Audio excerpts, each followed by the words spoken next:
Hello po, magandang umaga po sa ating lahat. Eto, magluluto tayo ng miswa. Miswa soup na may patola at alimasag. Sawa na po tayo sa karne, so ngayon magmiswa naman po tayo para may sabaw na masarap. Ayan. Guys, mainit na ang ating mantika. Lagay natin ng sibuyas muna. Yan, isunod po natin ang ating bawang.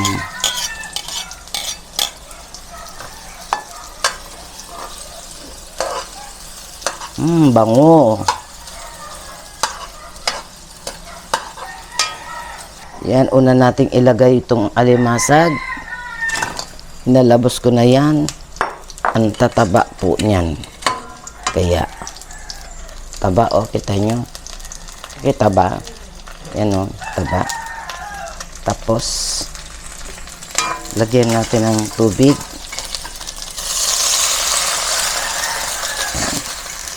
Isunod na po natin yung ating miswa. Patola pala. Yan. Nagtutubig po yung patola na yan. So, konting tubig lang po ang kailangan idagdag. Yan. Yan. Patisan po natin.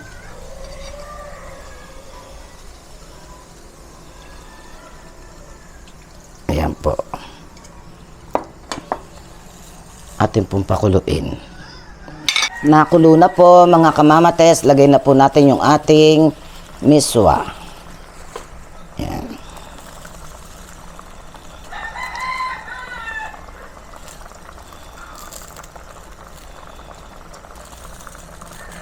Ayan. Okay po.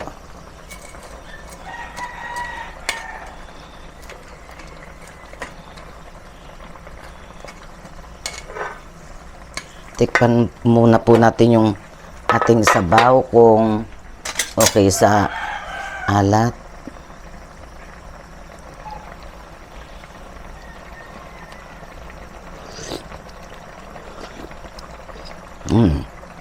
Yeah, okay po. Tama na po. Yan, tatakpan lang natin yan. Maya-maya, konti. Luto na po yan. Yan, ito po yung ating niluto. Ating tikman. Tignan nyo po, oh, napakataba. Ayan, oh. Kita nyo. Ano daw kasi, ang seafoods daw, kapag maliwanag ang buwan, matataba daw ngayon. Alimango sana eh. Ang mahal ng kilo.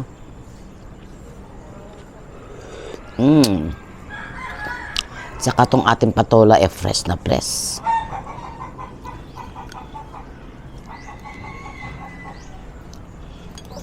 Yan, I love miswa.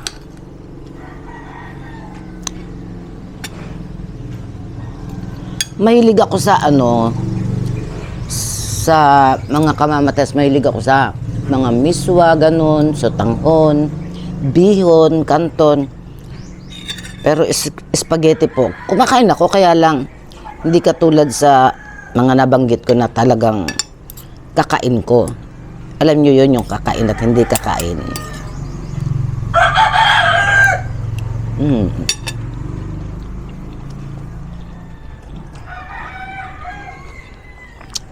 Sarap.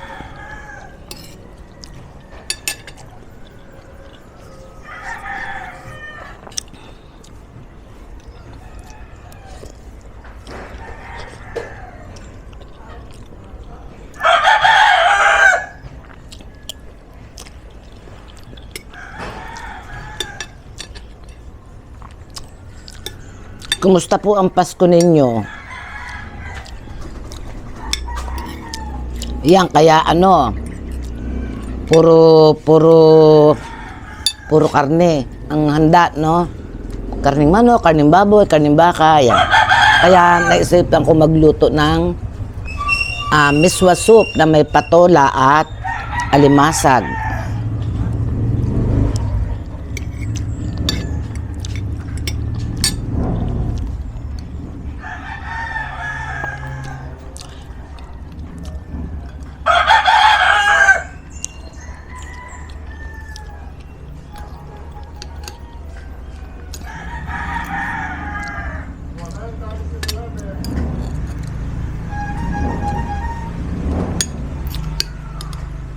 Pag sariwa ang patola at iyong niluto, manamis na miss.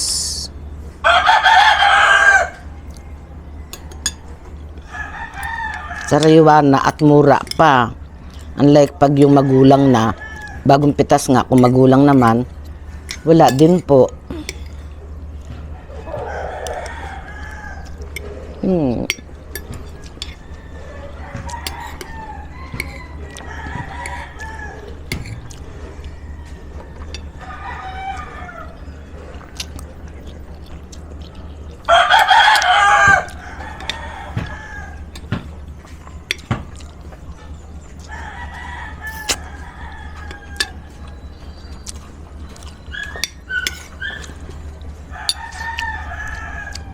Babatiin ko na po yung mga hindi ko nabati nung Christmas habang nasa kalagitnaan ako ng aking pagkain.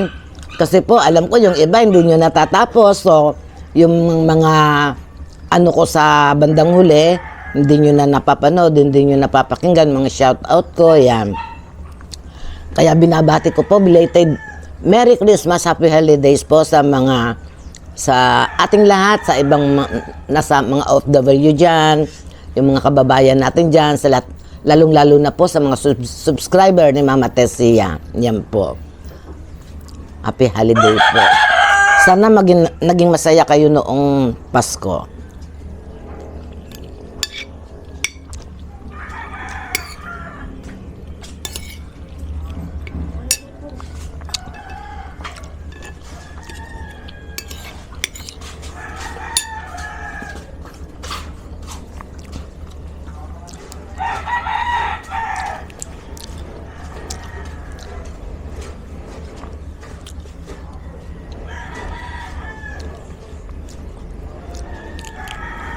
Dito po sa Bataan, ang pagka seafoods ang usapan, punta lang po kayo sa Orani.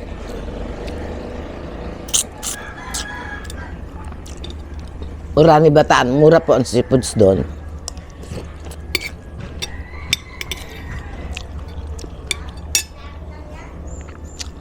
Minsan po pupunta ako doon. Ako, market tour para alam ninyo yung ating mga kamamates dyan.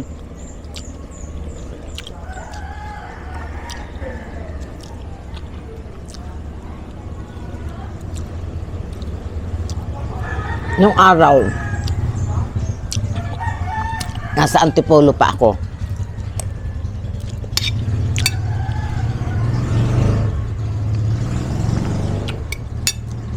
Malilit pa yung mga anak ko noon.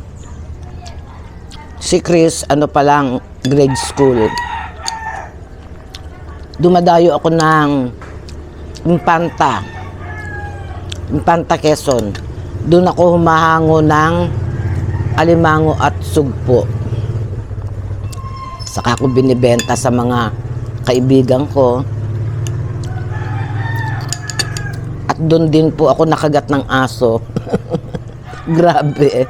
Grabe ang dinanas kong hirap sa pagkagat ng aso. Pa nun, at the same time kasi, namimili ako sa Divisoria.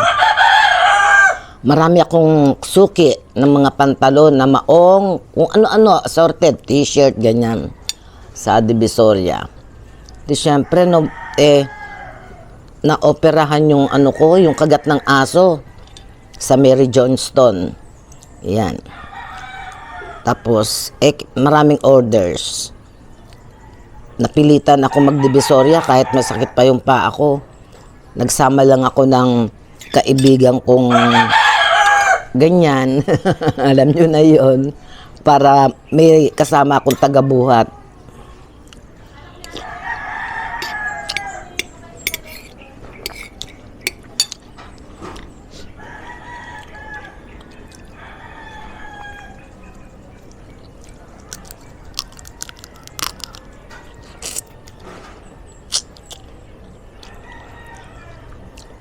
Masarap maghanap buhay noon sa Antipolo.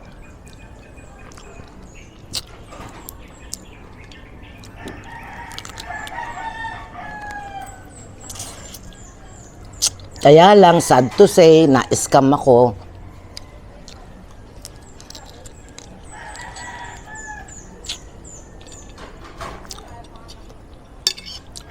Sana yung mga ganon, umunlad ang buhay nila. Hindi ko sila inaano na makarma sana kayo. Ano sana ganon. Hindi. Bagkos, pinagpipray ko na umunlad sana ang buhay nila at maalala nila ako kahit papano.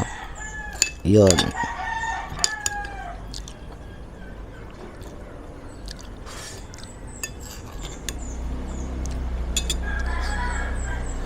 Ang ano talaga, taba nito.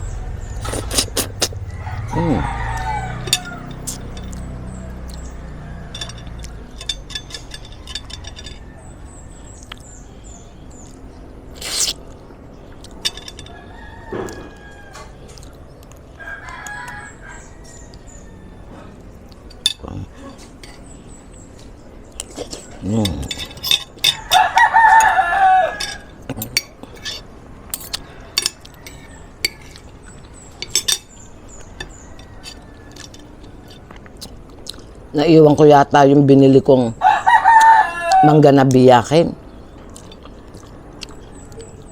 Bumili lang ako ng 1/4. Naiwan pa yata.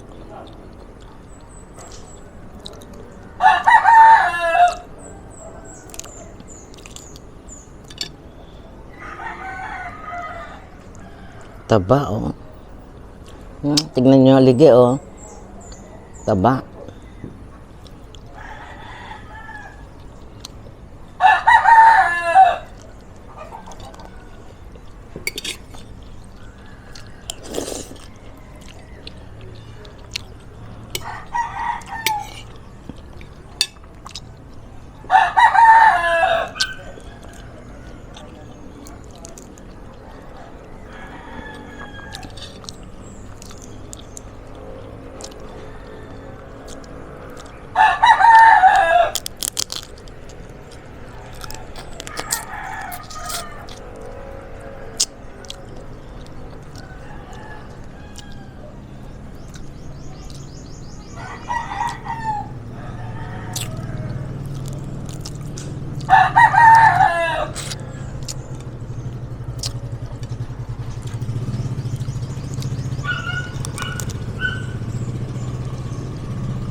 Ang daming ano.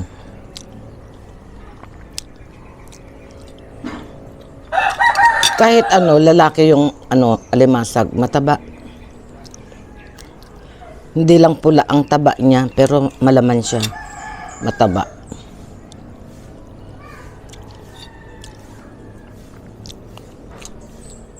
Ano?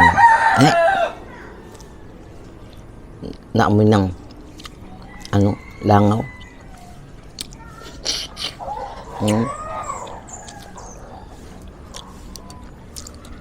Daming taba.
Mm.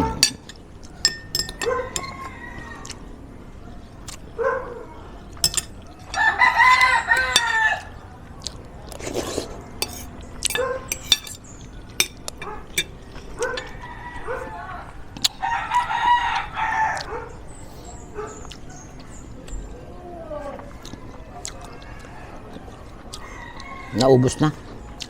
Gusto ko yung ano, yung hipon na, alam niyo yun, yung ulang.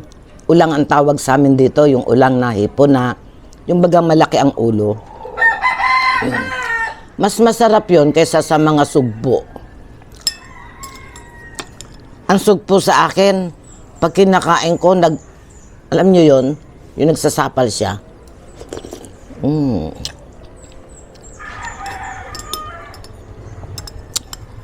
Sarap ng ano, miswa.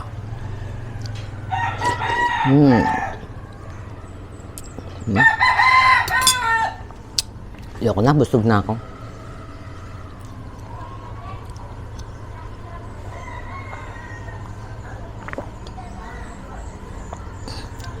Yung pong ano, tubig, pag umiinom ako, pag po nagpaalam na ako off camera, inuubos ko po.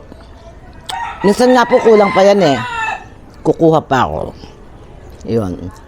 Doon po sa may concern sa akin na nag-comment bakit daw hindi ko inuubos yung aking tubig. Inuubos po, huwag kayong mag-alala. Bawal sa matandang katulad ko na ang kulang sa tubig. Yan. Maraming salamat sa iyo doon sa nag-comment. Ayan.